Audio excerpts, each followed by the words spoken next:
Sehingga melek politik, melek demokrasi itu menjadi sebuah keharusan tentunya. Untuk bagaimana kita mengontrol arah bangsa ke depan kan. Terus juga untuk teman-teman tentunya khususnya generasi muda ya, jangan tabu soal politik. Karena mau tidak mau kita ini ya salah satu objek politik mau tidak mau kan itu.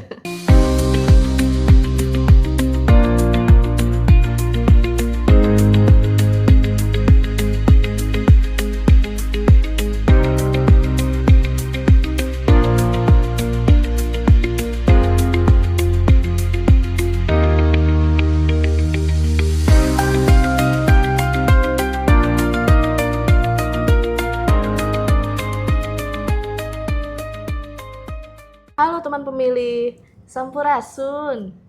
Kembali pada podcast Orasi Obrolan Ragam Demokrasi KPU Kota Banjar episode 4. Bertugas sebagai host pada episode kali ini saya Mita Apriani, dan di sebelah kanan saya kami sudah dibersamai oleh Ketua Divisi Teknis Penyelenggaraan yang terhormat Bapak Joko Nurhidayat. Ya. Sehat Bapak? Alhamdulillah, Rumit. Alhamdulillah ya. Pada kesempatan kali ini kita akan membahas tema mengenai problematika dan tantangan pencalonan pada Pilkada tahun 2024. Ya, teman pemilih, mungkin sebelumnya beberapa dari teman pemilih juga sudah kenal ya dengan sosok Kadif 1 ini. Nah, di lingkungan teman-teman Sekretariat KPU Kota Banjar, beliau lebih akrab disapa Bang John. Siap. Ya, karena mungkin sosoknya yang masih energi, kemudian menjadi sosok inspiratif untuk rekan-rekan di KPU Kota Banjar. Selain sebagai Ketua Divisi Teknis Penyelenggaraan, beliau juga aktif berwirausaha ya, Bang. Siap. Dan beliau juga memiliki channel podcast. Nah, gimana Bang tuh? John. Bang John 91. Bisa dipromosiin. Boleh. Ya, podcastnya masih aktif? Kadang. Apakah? Kadang-kadang. Ya, teman pemilih boleh nih bisa mampir ke channel YouTube-nya Kadif Teknis Penyelenggaraan Bapak Joko Nurhidayat. Oke, Pak Kadif, kita langsung ke materi mungkin terkait problematika dan tantangan pencalonan Pilkada tahun 2024 yang lalu ya. Nah, sebagai Kadif Teknis Penyelenggaraan, Pak Kadif, apa yang dilihat dari dinamika tahapan pencalonan pada momen Pilkada yang lalu? Oke, baik Bu Mit, terima kasih banyak ya sudah diberikan kesempatan untuk sharing ya. Ini bukan sharing knowledge sebetulnya, ini sharing pengalaman ya. Karena basis teoritis dalam proses analisis itu kan harus ada kriterianya ya. Yang jelas tentunya dengan pendekatan observasi dan juga penelitian. Sehingga itu yang layak untuk mengadakan evaluasi secara akademik tentunya dari lingkungan akademik kan gitu. Baik itu dengan penelitian, jurnal dan sebagainya. Tapi jauh kepada saya ini karena pelaku pada waktu pelaksanaan pilkada, terlebih sebagai Kadiptek tentunya melihat dinamika ya.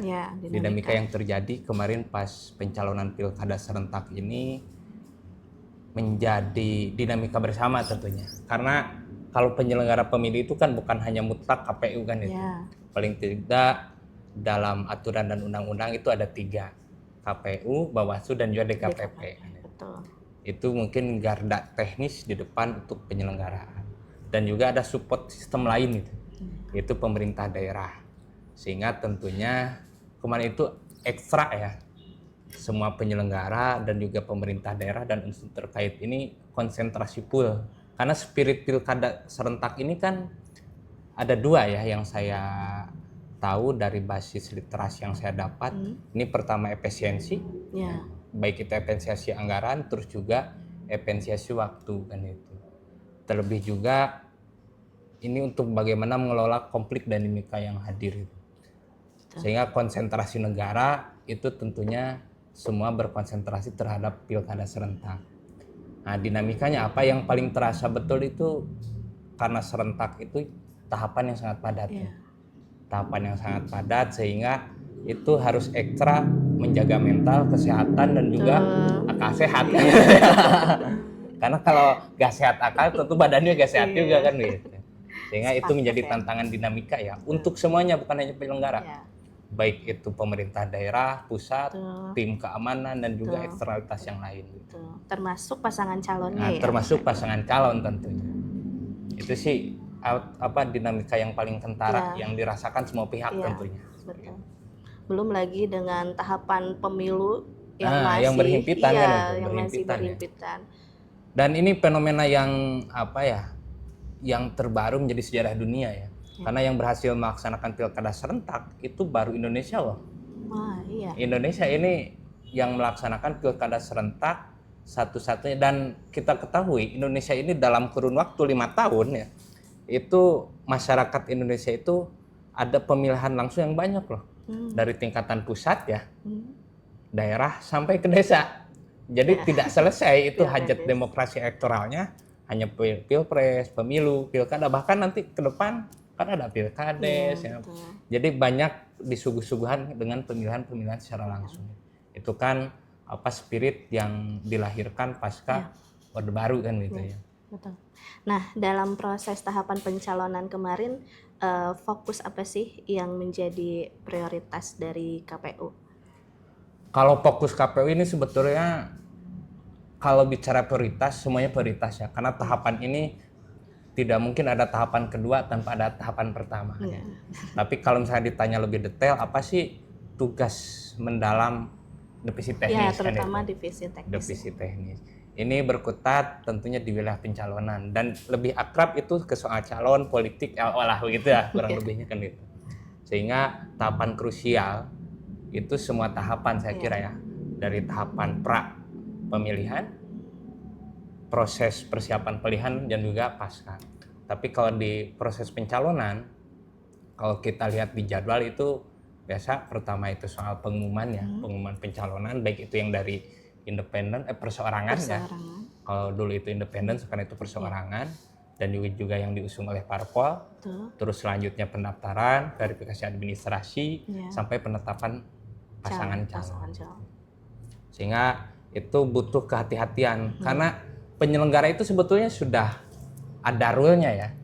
Kalau misalkan kita memainkan HP, kalau kita main HP sesuai tutorial insya Allah jalan normal kan itu.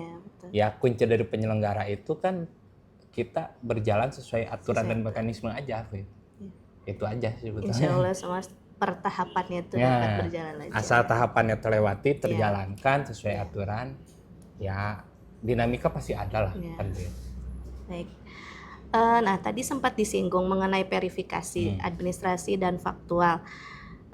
Bisa diceritakan Pak Kadif proses verifikasi administrasi dan faktual untuk pasangan calon perseorangan nih? Jadi gini ya, ada aturan yang berbeda ya, kebijakan yang berbeda antara calon independen yang dulu itu dengan perlakuan yang aturan yang sekarang. Kalau dulu itu verifikasi administrasinya, perpaknya ya, dulu itu sampling, kalau kemarin itu metodenya sensus. Dan tentunya ini menjadi dinamika tersendiri, tantangan lah. Karena kalau sampling itu kan cenderung lebih sedikit yang dipilih. Hanya beberapa saja ya. Beda dengan sensus, kalau sensus itu kan semuanya. Sehingga proses administrasi dulu, kita melihat secara administrasi ini betul ataupun tidak, baru kita cek di lapangan. Nah, tantangannya apa? Alhamdulillah KPU ini sudah adaptif ya, saya kira adaptifnya apa? KPRI ini sudah mengadopsi dua pendekatan, pendekatan tradisional dan juga pendekatan teknologi lain begitu ya. Karena prinsipnya menjaga tradisi lama yang itu baik dan juga terus berinovasi. Itu kan tuntutan ya. Makanya ada juga silon gitu kan. Terus ada juga aplikasi-aplikasi ataupun teknologi yang support untuk digunakan dalam basis kinerja kita di KPU. Sehingga keabsahannya ini selain kita verifikasi secara faktual konvensional, ada juga alat bantu berbasis teknologi. Teknologi informasi ya. Nah, kemudian dari tahapan verifikasi tersebut juga kadang memunculkan sengketa nih, Pak Kadif. Nah, bagaimana langkah-langkah KPU agar potensi sengketa itu bisa diminimalisir? Gini ya, sengketa dalam definisi saya bukan definisi teori akademik ya. Sengketa itu ada selisih paham kan itu ya. ada selisih paham antara satu pihak dengan pihak yang lain gitu, sehingga terjadilah sengketa ya. Nah, sehingga untuk tidak terjadi sengketa, intinya ada sinkronisasi kan gitu. Bagaimana kita bisa sinkron, tapi bukan pemufakatan jahat, bukan gitu. Tapi kita saling berkomunikasi, saling menyampaikan bahwa rule-nya seperti ini. Nah, ketika kita berhasil mengkomunikasikan, kan aturan ini dibuat, tugas kita itu menyampaikan aturan kan gitu. Betul. Agar objek-objek dari aturan itu bisa berjalan sesuai dengan ketentuan dan rule. Kalau bisa kita mensinkronkan dengan metode apa? Di KPU itu kan ada metode BIMTEK, ada metode rakor gitu kan, ada metode konsultasi kan itu. Makanya kita juga bikin pos pelayanan tuh namanya PPID terus helpdesk. Ada desk ya, ada helpdesk itu salah satu upaya sebetulnya. Bagaimana masyarakat yang berkepentingan itu mendapatkan informasi sehingga sengketa itu bisa diminimalisir. Jadi ya sengketa itu terjadi karena ada pemahaman yang nggak sama, yang berbeda antara satu pihak dan pihak yang lain. Kalau misalkan sinkron, insya Allah sengketa itu semakin terminimalisir kan. Kecuali beda lah sengketa dengan pelanggaran kan itu ya. Sengketa ini kan berbedaan paham, bukan pelanggaran itu, dan itu pun ada aturannya, ada ruangnya. Ketika tidak bersepakat silahkan boleh diajukan ke lembaga terkait, instansi terkait untuk mengajukan sengketa kan begitu. Baik, terutama dalam hal komunikasi itu yang kan harus komunikasi, diselaraskan begitu. Baik, lalu dalam momen Pilkada 2024 kemarin yang merupakan serentak ya dan skalanya cukup besar, apa tantangan teknis terbesar yang dihadapi khususnya oleh KPU Kota Banjar? Ya tadi ya, tantangan terbesar itu bagaimana kita menyampaikan regulasi aturan ini, karena filosofi dasar ataupun tugas dasar KPU ini kan lembaga pelayanan ya. Bagaimana kita bisa melayani pemilih dan juga peserta ini tanpa ada perbedaan dengan perlakuan yang sama kan gitu. Sehingga tantangannya bagaimana kita menginformasikan sebetulnya. Aturan mainnya seperti ini, aturan mainnya seperti ini. Jadi terjadinya dinamika di masyarakat sebetulnya bukan karena mereka mau berdinamika, yang saya pelajari ya, karena informasinya aja belum sampai secara utuh gitu. Sehingga tantangannya bagaimana kita menginformasikan informasi ini secara utuh terhadap masyarakat di tengah sibuknya dan padatnya tahapan kita ya. Baik itu dengan sosialisasi, rakor atau simulasi kan ya. Itu sih tantangannya bagaimana kita menyampaikan informasi ini secara utuh terhadap masyarakat. Baik. Lalu kebanyakan masyarakat juga kan tidak paham secara utuh terkait jadwal tahapan pencalonan khususnya kan. Tahu-tahu udah ada baliho aja gitu kan betul. Kemudian terkait penyelenggaraan nih, tadi sudah juga disinggung ada KPU, ada Bawaslu, ada DKPP. Nah, kita akan masuk ke koordinasi ya. Bagaimana koordinasi antara KPU Kota Banjar dengan Bawaslu dan partai politik di lingkup wilayah Kota Banjar dalam proses pencalonan kemarin? Pertama sebetulnya yang menjadi dasar motivasi bersama ya, semuanya itu punya kerangka dan pemikiran yang sama. Bahwa mau partai politik, mau penyelenggara dan instansi manapun, mereka itu berupaya dan berkeinginan pilkada itu sukses. Dan sukses ini punya persepsi dan juga tujuan masing-masing. Artinya bagaimana kita menyatu pahamkan sukses itu sesuai versi kita, tapi tidak berbentrokan paham kita dengan paham yang lain. Nah, polanya bagaimana? Ya lagi-lagi komunikasi ya. Ketika kita komunikasi baik, ketika kita sharing informasinya berjalan, rapornya berjalan, terus juga pelayanan kita maksimal. Insya Allah sih apapun dinamikanya, karena masalah itu kan hadir itu ada dua kemungkinan. Masalah itu hadir karena dibuat, atau emang masalah itu datang. Dan tinggal pilihannya apa gitu, mau dibuat atau mau datang, sehingga semuanya bisa ada antisipasi kan. Sehingga koordinasi menjadi salah satu kunci sebetulnya untuk bagaimana Ya semua punya cita-cita sama kok. Ya, Ingin berjalan lancar, sukses, dan semuanya ingin menjadi pemenang. betul. Baik, lalu bagaimana KPU Kota Banjar menangani apabila ada perbedaan data atau keberatan dari partai politik dan atau calon perseorangan terkait hasil verifikasi? Begini ya, kalau misalkan ditanyakan bagaimana KPU ya, Kota Banjar, tentunya balik lagi ke prinsip awal. Kita berjalan sesuai regulasi. Karena lagi-lagi penyelenggara itu rule-nya sudah ada, mekanismenya sudah ada, tutorialnya sudah ada. Asalkan kita jalan sesuai aturan dan mekanisme. Betul. Contoh misalkan ketika ada sengketa. Itu kan semuanya melalui tahapan dulu ketika ada perbedaan data. Ya. Pertama ada sinkronisasi dulu, terus ada pleno, di situ juga ada ruang untuk bagaimana menyampaikan keberatan. Disitulah pentingnya ruang komunikasi yang dibuat dalam pleno terbuka ataupun tertutup sebetulnya. Karena itu menjadi dasar bagaimana kita memutuskan sebuah keputusan yang diamanahkan terhadap lokal satker kita di KPU sebetulnya. Jadi ya jalan aja sesuai mekanismenya. Ya. Kalau ada perbedaan data, ya kita samakan datanya dengan mekanisme dan aturan. Ya, betul. Karena ruangnya sudah ada kok. Gitu. Ya. Salah satunya yaitu dilakukan sinkronisasi. Ya, sinkronisasi kan pas rapat pleno itu kan ketika ada perbedaan data ada masukan keberatan kan itu. Tinggal ya uji data aja kan gitu. Ya. Kemudian apa harapan Pak Kadif nih terhadap peserta pilkada dan masyarakat agar proses pencalonan di kemudian hari di pemilihan yang akan datang berjalan lancar, transparan, dan demokratis?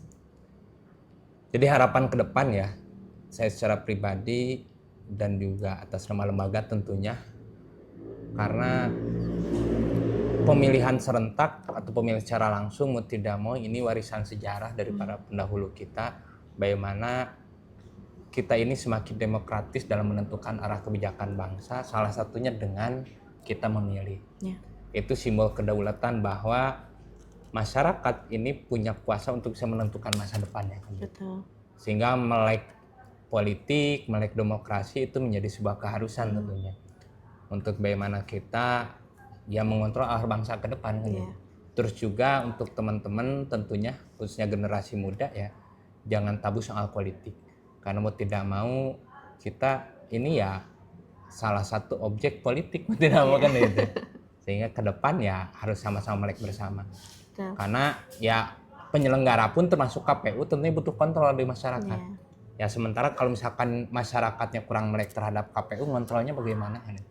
Karena kita itu kan lembaga publik, harus dikontrol oleh masyarakat, baik tidaknya sesuai aturan ataupun tidak gitu ini. Masa sih kita lembaga demokratis anti kritik kan itu. Termasuk netralitasnya. Nah, netralitas juga sama ya. Penting tentunya. Ya intinya kita juga butuh 1000 mata, bahkan ribuan mata untuk bisa meluruskan ketika ada salah, ketika tergelincir sedikit tolong juga diingatkan kan itu. Itu bentuk partisipasi politik juga loh, bukan hanya mencoblos di TPS gitu, tapi mengingatkan penyelenggara agar bisa berjalan sesuai rule-nya kan itu. Ingatkan kita juga ketika kita salah, kan gitu Bu Nit ya. Sepakat dengan Pak Kadif. Baik Pak Kadif, beberapa hal tadi sudah kita bahas. Yang pertama terkait tadi proses tahapan dan jadwal tahapan pencalonan, kemudian prosesnya bagaimana, juga konsolidasi antar penyelenggara. Nah, sekarang teman pemilih ingin mendengar closing statement nih dari Pak Kadif Teknis Penyelenggaraan terkait proses pencalonan. Dalam proses pencalonan ada ya, ini nggak tahu ayat berapa saya lupa. Itu wal tangzur nafsu makodamat ligodir. Jadi pelihara sejarahmu untuk hari esokmu lah, kurang lebih begitu. Kita harus mempelajari sejarah, kita harus mempelajari masa lalu untuk memproyeksikan masa depan. Karena manusia ini selalu berhabitat sama itu. Ada kerakusan, ada keingintahuan kan gitu. Sehingga evaluasi ini menjadi sesuatu yang penting untuk bagaimana kita selalu memperbaiki diri.